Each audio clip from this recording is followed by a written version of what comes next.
Hello and welcome to another vlog from Ginger and Travelling Coffee Cup. Today's vlog is about an event that happened way back in 2005, and it happened in 4 separate locations but all on the London public transport network.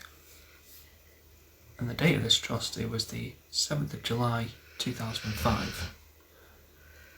The day before this event, London had been granted permission to host the 2012 Olympic Games. So London and the whole of the UK was abuzz with happiness. Newspapers on every stand congratulating Lord Coe and everyone else for getting the Olympics. And that euphoria was going to be a wave of national importance, and we were going to host one of the greatest shows on earth. Now, the next day, July the 7th, was meant to be just a normal day, everyone really happy, but just a normal day in London. It may have started that way, it certainly didn't end that way.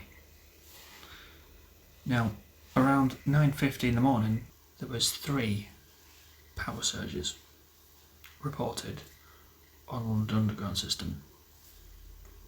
Russell Square, Edgware Road, Aldgate.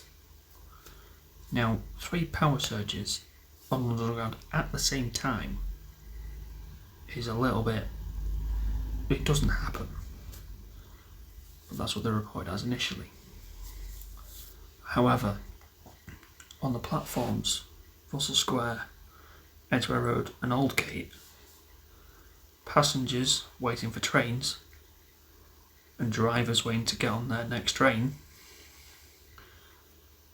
start to see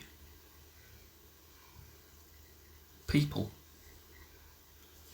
coming out of these tunnels, because Russell Square is quite deep underground and there's just one line going through, so you've got one platform and another platform on the other side and trains coming in and out all the time.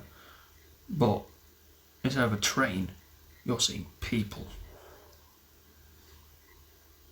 That's not a power surge, that's something very different.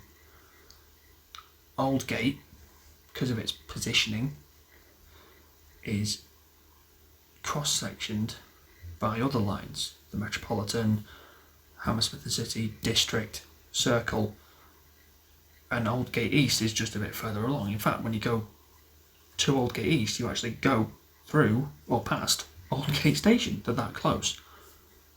So these trains are coming in and out.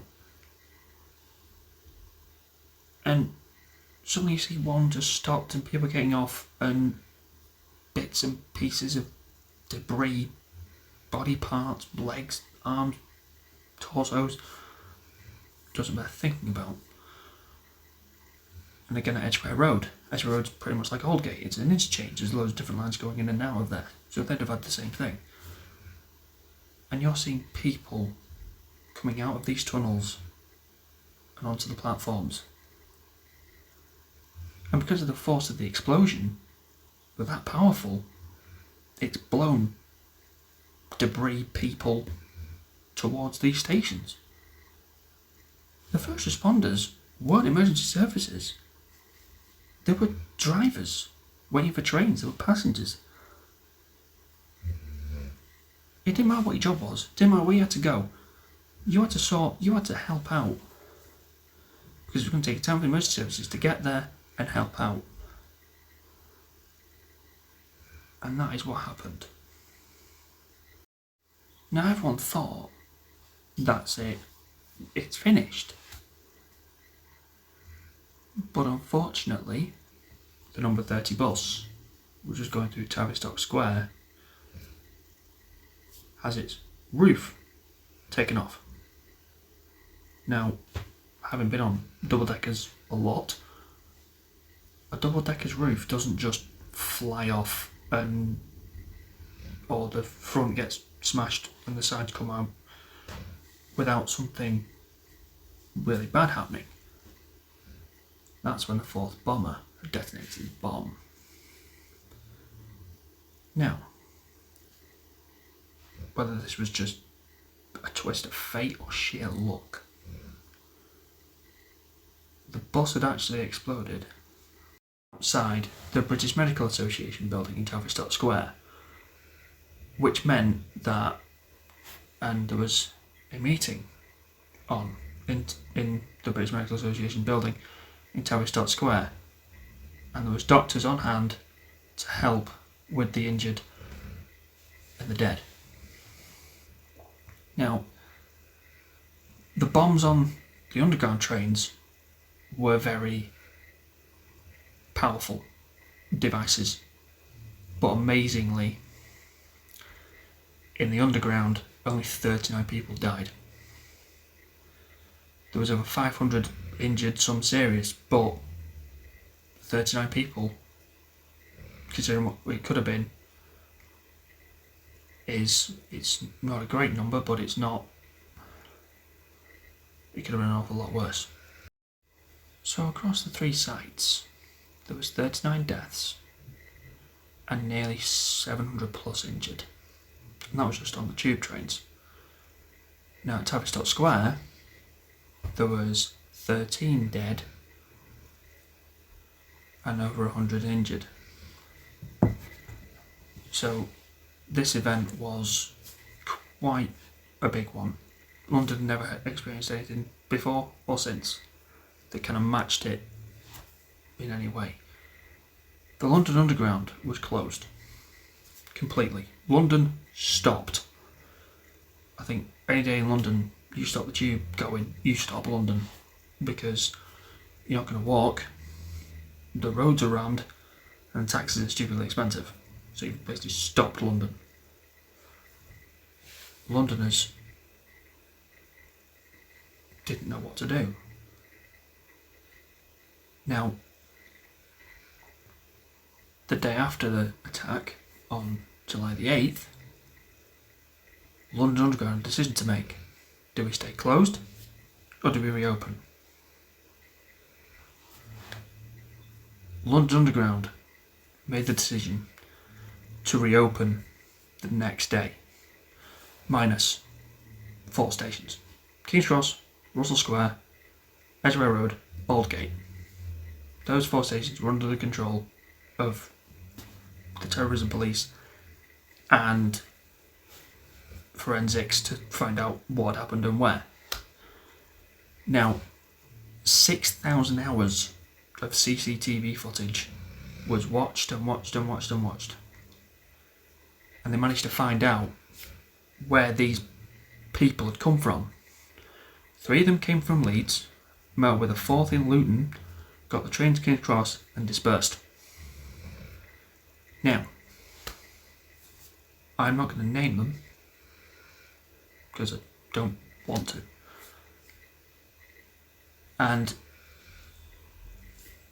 the attack wasn't fully claimed by an international terrorism group. Al-Qaeda claimed some responsibility, but that's kind of a bit circumstantial. No other major terrorism group claimed it. It was a homegrown terrorist atrocity. The worst one since Lockerbie. Now, the following Thursday, on the 14th, there was a 2-minute silence held across the entire London network, transport network. And over that 7 days, forensics had been in, they'd got the trains out of the tunnels, they'd lifted one of them out and taken it on a low loader. It was that badly damaged because of the bomb. And just when London was getting back to some sort of normality, on the 21st of July, terrorists came back. Warren Street, Oval and Shepherd's Bush tube stations were targeted. Fortunately, they were unsuccessful in their plot. No major injuries, no deaths. the security now on London transport is amazing. I mean, having been to London myself a lot since then, there's police all over the place. Everyone's really vigilant. And it just shows just like one or a group's determination to carry out one of the worst atrocities that's happened in Britain, and what it's done, because there's not been one since like it, and hopefully there won't be any going forward. I mean, I'm due to go to London in just over 8-9 weeks when the restrictions hopefully get lifted, and I will be going through some of these stations when I'm going around London.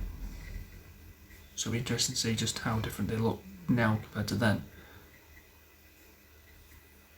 But that is the end of today's vlog. I do hope you enjoyed it. If you did, please like, share and comment as it would just help the video. And also subscribe and hit the notification bell so you never miss a video. See you in the next one.